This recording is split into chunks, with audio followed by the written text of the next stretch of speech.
The second the world finds out that you're trying to lose weight, you will have weight loss tips and tricks coming at you from all sides. Oh my gosh, have you tried keto? What about intermittent fasting? That works for me. You know, my friend Dana lost like 10 pounds on a juice cleanse. You should try that. You know, my mom lost a bunch of weight on Weight Watchers. Hi friends, you want to try a pyramid scheme? It's hard having all of that advice flying at you and trying to decide what makes sense for you or if any of it makes sense for you. But no matter what, even if some of those weight loss tips and tricks work, that's only half the battle. The other half is making sure you can actually keep that weight off. A lot of times, what it really comes down to is the simple things, not any major tips or tricks, but the small things that you find that work for you. And that's what I want to share with you guys today.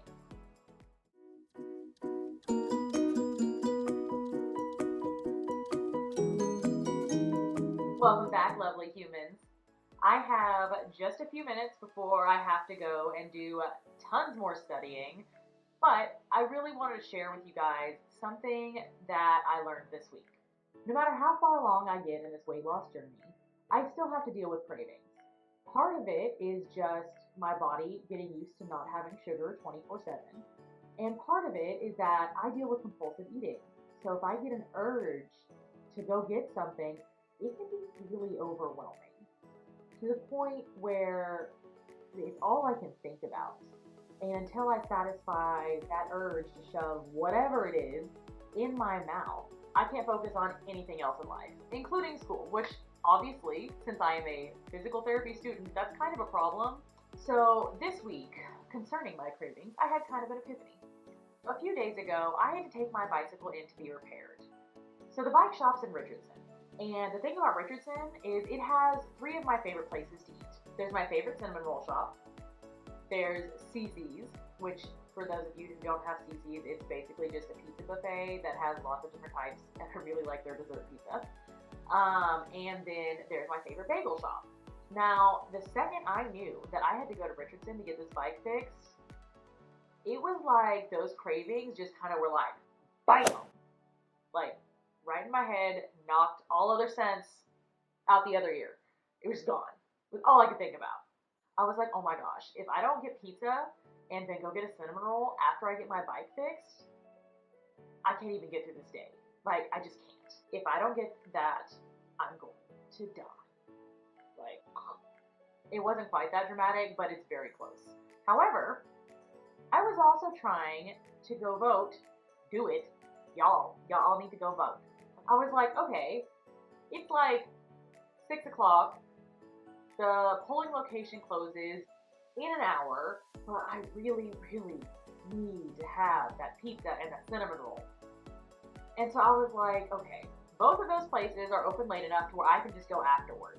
So I'm gonna go do my like civic duty or whatever you want to call it, and then I'm gonna come back. So I just like put it on the back burner. And while I was in line waiting to vote for an hour and a half, still worth it. After that hour and a half wait, I was really surprised because that impulse was gone. Like, I still wanted food, I still craved it because, you know, I love pizza and anything with sugar, but it no longer felt like my life was just going to end if I didn't get it right then and there. And it was at that moment where it was just like, boom, light bulb. I finally got it, and I was like, oh my gosh, I can actually outlast my impulses? Like, what? What I want to tell y'all today, in case it hasn't occurred to you, is if you feel like you absolutely have to have something, if you put it off, it can actually help. I've had pretty much a lifelong battle with sugar, which if you guys have seen any of my earlier videos, you already know. But having this tiny little weapon of being able to wait, to just maybe get through that urge to eat, I can't even describe how crucial that is. Like, it is the smallest thing in the world. Like, I'm sure some of you guys are like, okay, dummy, you could just wait till another day when you have time to get it. Or just like, whatever, you don't need it, move on. But for someone who has dealt with compulsive eating for a long time, realizing that I could outlast my compulsion to shove food in my face, it's a game changer. And I'm excited. Like, oh my gosh, I didn't get a cinnamon roll and I didn't die. Like, life goes on. Realizing that I even had the option to outlast my impulses to eat, I can't even explain to you guys how excited I am to realize that I'm even capable of doing that. But every now and then, that craving would hit and I'm just like, oh, I gotta have it now. And realizing that I could just say, what about if I revisit this in 30 minutes? And then revisit it in 30 minutes, and maybe it wouldn't seem quite so dire.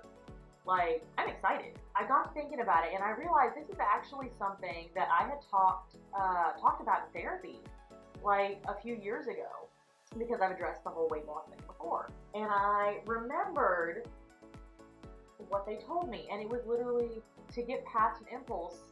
Sometimes you have to take it on a minute-by-minute basis. And for those of you guys out there who are struggling with binge eating or struggling with compulsive eating, this is for you.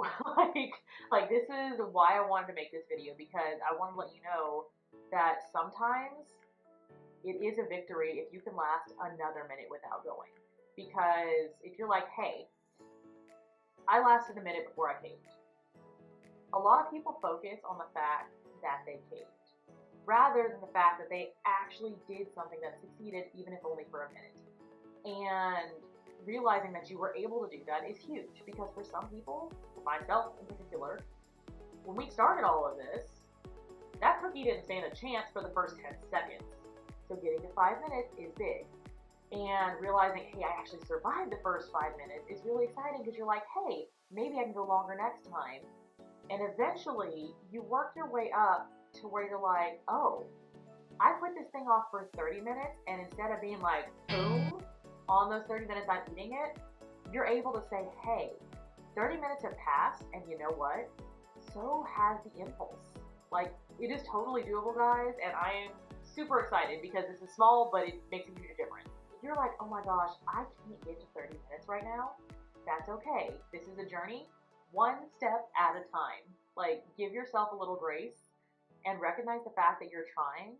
And instead of being like, crap, I failed, this whole journey has just gone to crap, screw it.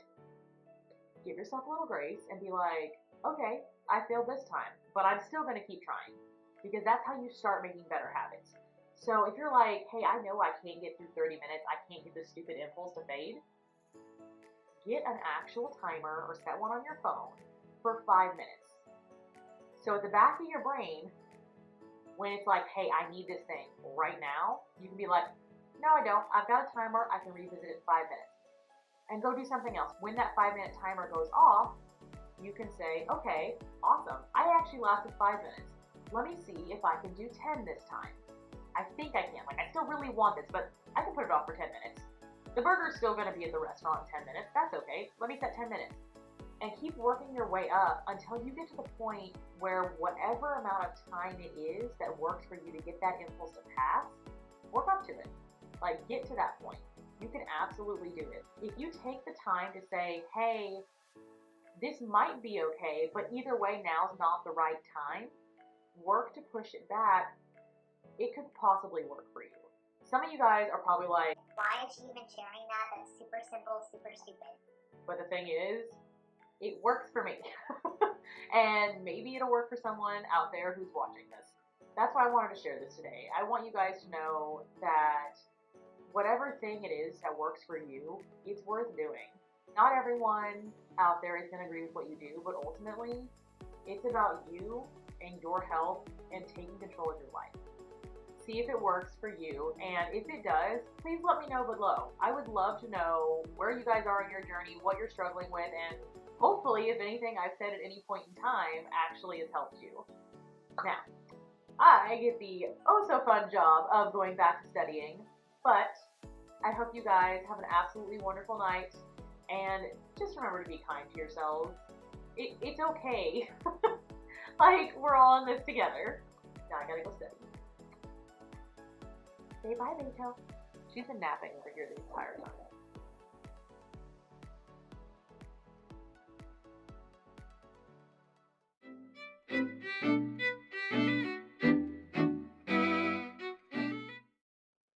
Why is ending these so hard?